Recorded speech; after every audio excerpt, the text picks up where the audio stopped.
हे पुरुष सिंह, मैंने सारे अस्त्र शस्त्र आपको दे दिए। गम्यतामिति तानाहं यथेष्टं रघुनंदन, मानसा कार्य कालेषु साहाव्यं मे करिष्यतः। आप जहां भी जाएंगे वहां ये आपके संग ही रहेंगे, आपको स्मरण करना है बस। तो सारे देवताओं ने कहा ये कर क्या रहे हैं गुरुजी, ये गुरुजी कर क्या रहे हैं, कोई चीज तो छोड़ी नहीं इन्होंने। तो महादेव ने कहा सुनो, विष्णु का व्रत है मनुष्य होने का। विष्णु का व्रत ये है कि मैं मनुष्य होके ही रहूंगा। गुरुजी कह रहे हैं मनुष्य होने पर भी सारी शक्तियां इनको दे दी जाएं। ये परमात्मा बनकर तो उसका मारण नहीं कर सकते, विष्णु बनकर तो रावण को मार नहीं पाएंगे, अपनी देव शक्तियों से तो उसका संहार कर नहीं पाएंगे। इसलिए गुरुदेव से रहा नहीं जा रहा है। तो गुरुजी अपने सारे अस्त्र शस्त्र और सारी विद्याएं इन्हें इसलिए पकड़ा रहे हैं कि ये मानवी बन के रहेंगे और ये जब चाहें सब शक्तियों को जगा सकें। महात्माओं के पास विद्याएं रहती हैं, वो विनय से मिलती है। हमारे गुरुजी कहते थे महात्मा को लूटना हो तो उनके चरणों में लौट जाओ, फिर कोई जरूरत नहीं। लूटने का मतलब जानते हो क्या है? आप अधिकारी नहीं है, पात्र नहीं है, योग्य नहीं है, फिर भी वो आपको सब दे देंगे। भाई आप अधिकारी नहीं है ना, योग्य भी नहीं है, पात्र भी नहीं है, क्रम भेद नहीं है। आप जब अधिकारी है ही नहीं तो कहां से दे दें? लेकिन वो दे देते हैं, क्योंकि अधिकारी अनाधिकारी, योग्य अयोग्य, पात्र अपात्र को पात्र का उन्हें भेद नहीं रहता।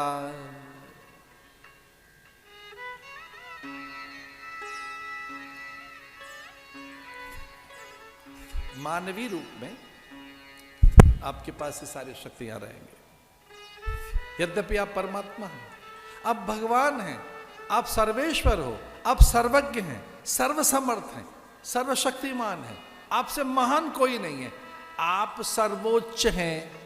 लीजिए और क्या बोले आपको, सर्वोच्च हैं आप, तो सर्वशक्तिमान हैं, सर्वज्ञ हैं, आपसे बड़ा कोई है?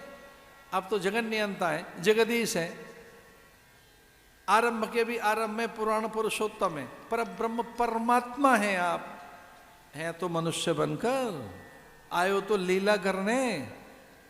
तो मनुष्य की तो एक मर्यादा है, मनुष्य की तो एक सामर्थ्य है, उसकी तो अपनी कोई एक शक्तियों की सीमा है।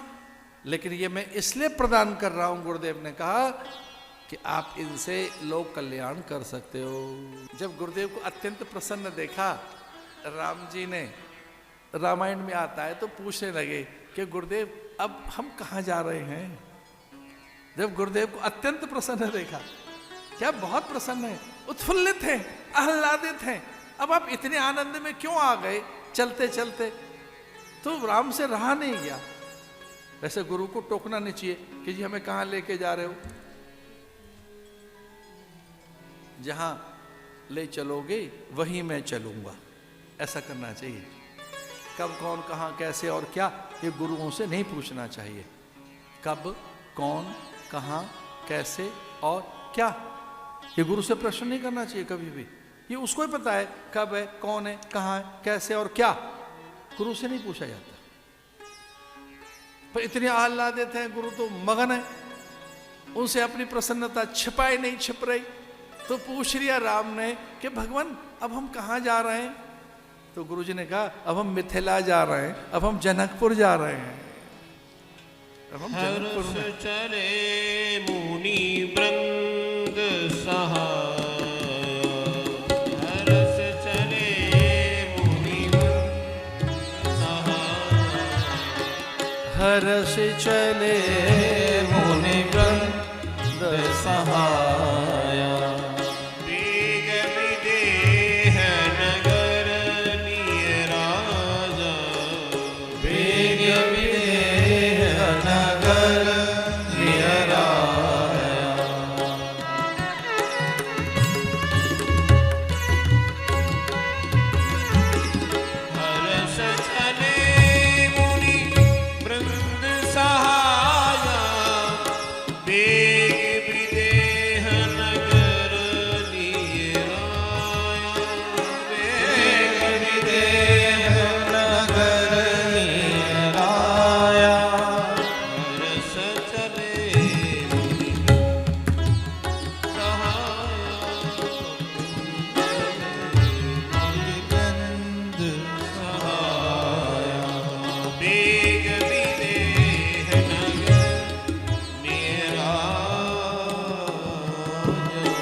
क्या संकल्प बल रहा होगा गुरुदेव का।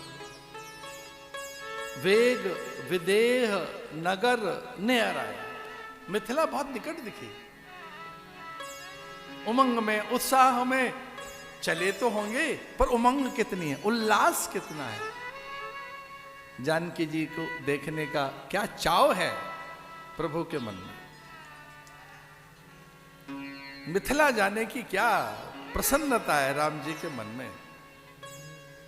हरस चले मुनि वृंद सहाया। अब राम जी भी बड़ी प्रसन्नता के साथ चल रहे हैं, तुलसी से रहा नहीं गया कि राम चल तो रहे, अब जरा प्रसन्न होकर चल रहे हैं। अब राम में अत्यंत प्रसन्नता है। कहां जा रहे हैं? मिथिला की ओर जा रहे हैं, मैथिली से मिलने जा रहे हैं, मिथिलांचल में मिथिलापति के यहां, जहां आनंद अनुराग के साथ संपन्नता है, श्री है, वहां जैसे सुचिता नहीं कोई। जहां की सुचिता, पवित्र, सिद्धि और संपन्नता के लिए देवगण लज्जित होते थे उस पर विचार करके।